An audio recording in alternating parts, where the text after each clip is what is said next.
and be honored by history. The chapters that follow explore stories of the people of Princeton between the years 1774 and 1783 to help us understand how the American Revolution affected people of that time, including those whose names, like most people's, don't have a prominent place in surviving history. We can imagine ourselves in their situation or in similar circumstances today, and thereby learn a little more about what it means to be a human being. This story is a case study of life during the Revolution, and the author hopes it will inspire others to develop the stories of other groups of people in different locations. As we will hear, the nature of its citizens and its geographic location greatly influenced the story of Princeton. The cultures, beliefs, practices, and histories of those we live among influence our lives today, and the geographic position of our homes put us in direct or indirect contact with significant events beyond our control.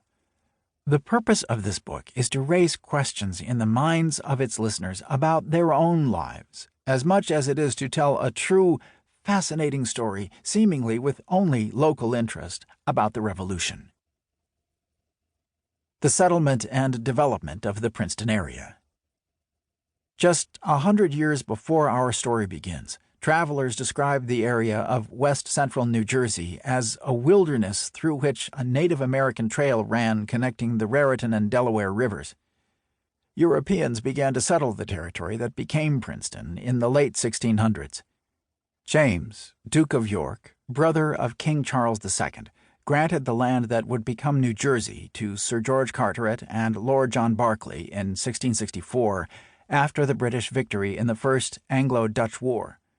Already home to Dutch families, the northeastern portion of that land quickly began receiving new settlers, including New England Puritans, Baptists, and Quakers, who never fully recognized the claims of proprietors Carteret and Berkeley.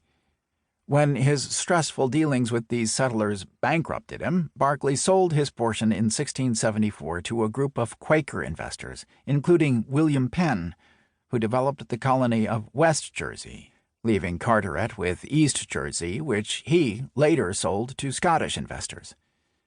The two proprietary colonies united as one royal colony in 1702. However, the proprietors of East and West Jersey retained significant power. The province maintained two capitals, Perth Amboy in the east and Burlington in the west, and the two regions developed distinctive cultures. East Jersey settlers looked culturally and economically to New York, while Philadelphia influenced West Jersey settlers, both economically and religiously, as home to the Philadelphia Yearly Meeting that oversaw the West Jersey Quakers. The fertile soil of William Penn's land on the western edge of East Jersey attracted Quakers seeking a place to practice their religion without the fear-inspiring prejudice they had experienced in Anglican England and then Puritan New England. Because the boundary between East and West Jersey was unclear for many years and disputes over land deeds arose, Surveyor General George Keith surveyed and established a province line between the two provinces in 1686–87 to help settle those disputes.